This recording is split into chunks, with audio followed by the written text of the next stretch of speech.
domba, adu domba, mengadu domba, berbagi pertarungan. Assalamualaikum warahmatullahi wabarakatuh.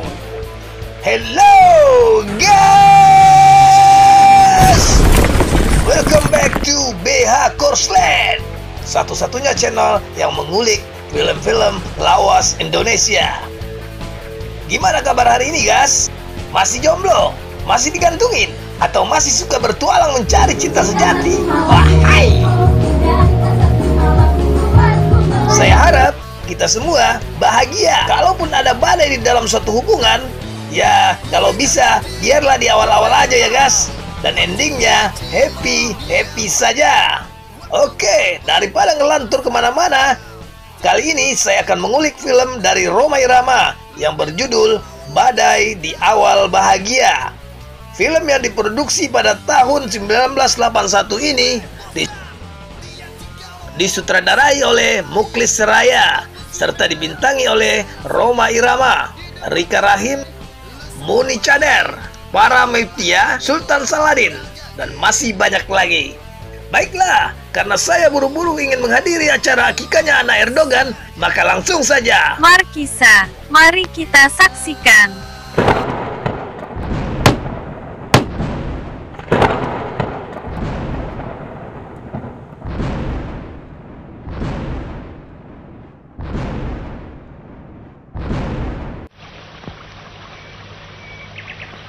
Di awal film, terlihat seorang wanita di sebuah jalanan yang sepi tengah memperbaiki mobilnya yang sedang mogok.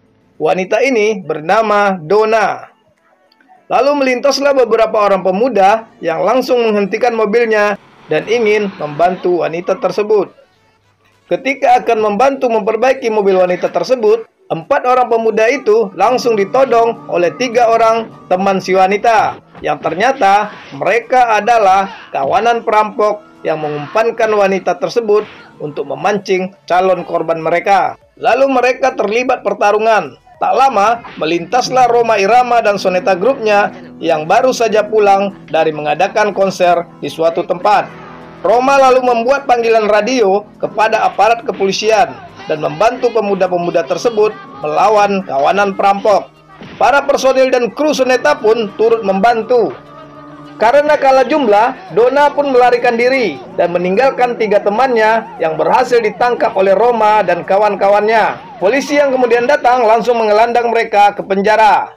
Salah satu personil Soneta mengenali salah satu perampok tersebut sebagai orang yang pernah bermasalah dengan Soneta, yaitu anak buah Bona. Saya harapan kedatangannya di kantor pusat untuk dimintakan keterangan kejadian ini. Insyaallah, Pak. Di hari berikutnya, Rhoma dan Rika yang tengah berbahagia sudah mempunyai putri kecil bernama Debbie. Keluarga kecil mereka ini sangat adem ayem dan jauh dari gosip. Bukan, Pak. Penipu emas dan berlian. Juga bukan, Pak. Ya, ini dia orangnya. Dia seorang penyelundup melalui airport Halim. Sayang sekali lolos. Di kantor polisi, Rhoma memenuhi panggilan pihak kepolisian untuk memberi keterangan dan mengenali beberapa tersangka pada kejadian yang berhasil digagalkan oleh Rhoma dan kawan-kawannya. Di sini, Kapten Badrun menjelaskan kalau Donna yang berhasil lolos adalah seorang penyelundup kelas kakap yang menyelundupkan manusia ke luar negeri. Di dalam penjara, seorang tahanan yang bernama Herman yang dulu menyukai Rika, istri Rhoma, dan meringkuk di tahanan karena percobaan pembunuhan terhadap Rhoma, tengah mengatur siasat untuk kabur dari penjara. Ia mengajak teman satu selnya untuk ikut melarikan diri. Pada malam harinya, di luar penjara, tampak Bonang dan anak buahnya Donna sedang menunggu Herman yang sedang mencoba melarikan diri dari penjara. Bonang ini adalah rekan dari Herman. Karena membutuhkan Herman untuk menjalankan kejahatannya, maka ia membantu usaha Herman untuk meloloskan diri dari penjara. Aku butuh dia. Herman dan temannya yang berusaha kabur dipergoki oleh petugas penjara. Herman berhasil lolos, walau harus merasakan timah panas yang bersarang di kakinya. Sementara temannya berhasil diringkus oleh petugas lapas.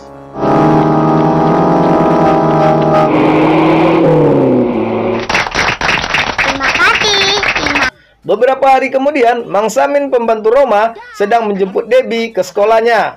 Dan dari jauh, tampak Herman dan Bonang mengawasi mereka. Nanti malam ribut. Pegel-pegel.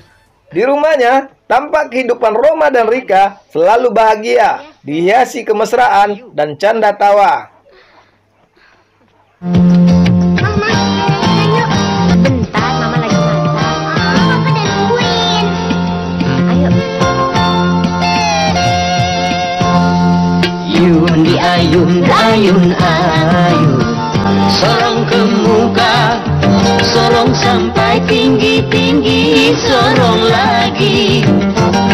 Sorong jangan henti-henti, berpegang yang kuat, serta berhati-hati. Udah capek. Di kantor kepolisian, Kapten Badrun mendapat misi dari atasannya untuk mengusut tahanan yang kabur dari penjara, yaitu Herman. Di markas Bonang, tampak Bonang sangat marah karena sebagian senjata seludupannya harus dibuang ke laut oleh anak buahnya karena mereka dikejar patroli pantai. Kenapa kalian tidak lewat Selat Karanggompal? Karena rugi besar, Bonang pun memerlukan uang untuk biaya anak buahnya. Ia pun menerima rencana Herman untuk menjebak Roma dan menculik Debbie, anaknya. Keesokan harinya, Bonang dan Herman pergi ke sekolah Debbie, anaknya Roma Irama. Herman mengaku sebagai pamannya Debbie yang ingin menjemput Debbie karena Roma mengalami kecelakaan dan dirawat di rumah sakit, membuat guru Debbie mengizinkan Debbie untuk dibawa oleh Herman dan Bonang. Sementara itu, Rika pulang ke rumahnya setelah mendapat kabar yang sama dari sekolahnya Debbie, tapi dia tidak menemukan Roma di rumah sakit. Dan tak lama, Roma pun pulang. Namun, mereka belum mengetahui siapa yang menjemput Debbie, anak mereka. Di tempat Bonang, Debbie disekap di sebuah ruangan. Debbie pun kemudian berteriak-teriak memanggil papa dan mamanya. Hal itu dimanfaatkan oleh Herman untuk merekam suara Debbie dan memperdengarkannya kepada Roma dan Rika melalui telepon. Lalu Herman meminta sejumlah uang tebusan yang harus diantar Roma ke suatu tempat pada keesokan harinya. Di malam harinya, di markas Bonang, tampak Bonang dan anak buahnya tengah sibuk menyelundupkan wanita-wanita yang akan dipekerjakan di Singapura. Wanita-wanita tersebut tidak mengetahui kalau mereka akan dipekerjakan sebagai PSK di luar negeri. Ternyata, seorang sopir, anak buah Bonang, menyembunyikan seorang wanita yang cukup cantik dan ingin menjadikan wanita tersebut pelampiasan hasratnya. Wanita tersebut berstatus janda kembang bernama Hadiah. Sedikit saya jelaskan juga di sini, guys. Hadiah ini adalah orang yang menolong Roma sewaktu Roma mengalami kecelakaan di film Melodi Cinta. Bandot, anak buah Bonang yang mempergoki aksi sopir ini, lalu menghajarnya. Bonang yang kemudian datang menempatkan dia di ruangan di mana Debbie disekap. Tak butuh waktu lama, Debbie yang pintar ini akrab dengan dia.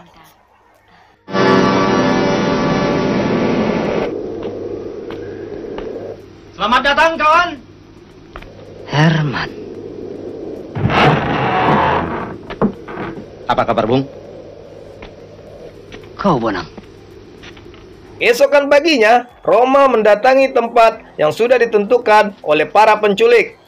Setelah mengetahui kalau yang menculik anaknya adalah orang-orang jahat yang dikenalnya, Roma pun terlibat pertarungan. Tapi sayang, Roma akhirnya dibuat tidak berdaya oleh komplotan Bonang dan Herman.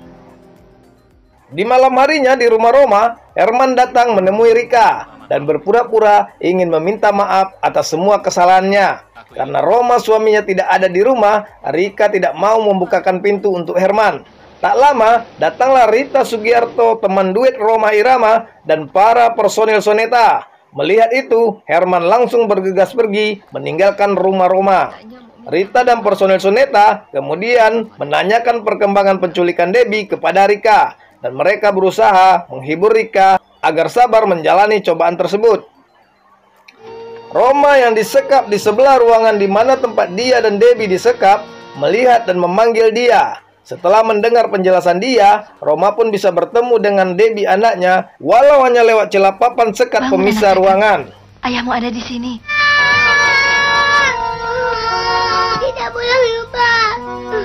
Tentu sayang. Di ruangannya, Bonang terlibat cekcok mulut dan adu argumen dengan Herman karena Herman hanya meminta uang yang sedikit kepada Roma hingga terlibat adu fisik. Lalu Donna melerai perkelahian tersebut. Kemudian Herman berencana untuk merampok sebuah bank dan memaksa Roma sebagai pelakunya. Roma yang menolak akhirnya hanya bisa pasrah dan menerima ketika kawanan ini akan membunuh Debbie jika Roma tidak menuruti keinginan mereka. Keesokan harinya, Roma dan anak buahnya Bonang melakukan perampokan di sebuah bank. Semua dipersenjatai lengkap kecuali Roma yang hanya diberi senjata kosong. Sedangkan Bonang, Herman, dan Donna menunggu di luar bank. Seorang security berhasil menghubungi polisi, lalu ia tewas ditembak oleh Bonang. Polisi yang dipimpin oleh Kapten Badrun mengepung kawanan perampok ini dan terjadilah baku tembak di antara mereka. Beberapa anak buah Bonang tewas di tangan polisi, tapi Bonang dan Herman berhasil kabur dan membawa hasil rampokan mereka. Bandot dan Roma pun berusaha kabur dari pengejaran polisi. Sesampai di sebuah tempat sepi bekas pertambangan, Roma menghajar Bandot dan mengikatnya dengan menggunakan ikat pinggangnya. Di kantor polisi, Rika bersama gurunya Debbie datang untuk melaporkan penculikan Debbie. Setelah Kapten Badrun memperlihatkan foto Herman, ibu guru itu pun mengenalinya. Dan Rika pun menceritakan kalau malam sebelumnya Herman mendatangi rumah mereka. Setelah itu, Kapten Badrun mengabarkan kalau Roma terlibat dalam perampokan bank. Raja Dangdut, Roma Irama merampok bank. Raja Dangdut merampok bank. Roma yang sedang berhenti di lampu merah melihat surat kabar sore yang memberitakan dirinya terlibat dan menjadi dalang perampokan bank. Karena merasa tidak bersalah, Roma pun menelpon Rika istrinya dan menjelaskan semua kronologis kejadiannya kepada Rika. Rika pun menanyakan perihal konser soneta yang akan diadakan pada malam harinya. Roma pun meminta semua personil untuk bersiap karena ia akan menyusul pada malam harinya. Bawalah semua kostum itu, Rita. Kak Roma akan datang. Berita koran sore ini bisa mempengaruhi penonton. Mudah-mudahan tidak. Polisi akan menangani kasus ini dan akan terungkaplah hal yang sebenarnya. Di tempat lain, Kapten Badrun menemukan Bandot yang diikat oleh Roma. Ia melihat sabuk yang mengikat Bandot. Kapten Badrun pun mengetahui kalau Roma lah yang melakukan hal tersebut. Di malam harinya, Roma pun datang dan tampil di konser soneta. Kapten Badrun dan anak buahnya hadir di sana dan berencana untuk menangkap Roma. Bonang, Herman, dan anak buahnya pun datang. Karena tidak ingin Roma ditangkap dan membeberkan semua tentang mereka, Bonang pun berusaha untuk menembak Roma. Tapi tembakannya meleset ketika anak buah Kapten Badrun berhasil menggagalkan penembakan tersebut. Herman berhasil menolong Bonang dan mereka pun melarikan diri. Roma sendiri yang melihat itu langsung mengejar mereka. Tapi di perjalanan dia ditangkap oleh Kapten Badrun. Setelah menjelaskan dan memberitahu tempat persembunyian Bonang dan kawan-kawan, Kapten Badrun pun ikut bersama Roma menuju markas Bonang dan Herman. Debbie haus. Sementara itu, di markas Bonang, Donna dan dia terlibat perkelahian. Karena dia ingin melindungi Debbie anak Roma, Donna pun tewas di tangan dia. Bonang dan Herman yang datang kemudian sangat marah karena tidak melihat dia dan Debbie di ruangannya dan menemukan Donna yang sudah tewas. Lalu Bonang dan anak buahnya pun menyisir markas mereka untuk mencari dia dan Debbie. Dia yang sudah memegang senjata berusaha melawan dan menewaskan anak buah Bonang. Kemudian Roma dan Kapten Badrun pun datang dan mereka terlibat tembak-menembak dengan Bonang dan Herman serta anak buahnya. Dia akhirnya tewas karena ingin melindungi Roma. Bonang pun tewas di tangan Roma. Akhirnya Roma bisa menemukan Debbie anaknya. Tapi saat itu datanglah Herman yang ingin membunuh mereka. Roma pun berhasil melawan Herman dan membuat Herman jatuh ke dalam sumur hingga tewas. Akhirnya polisi pun datang bersama Rika dan mereka pun berkumpul. Kapten Badrun mengucapkan terima kasih kepada Roma dan film pun tamat.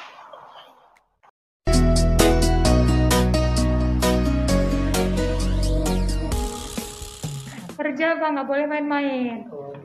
I wanna dance by water, need the Mexican sky.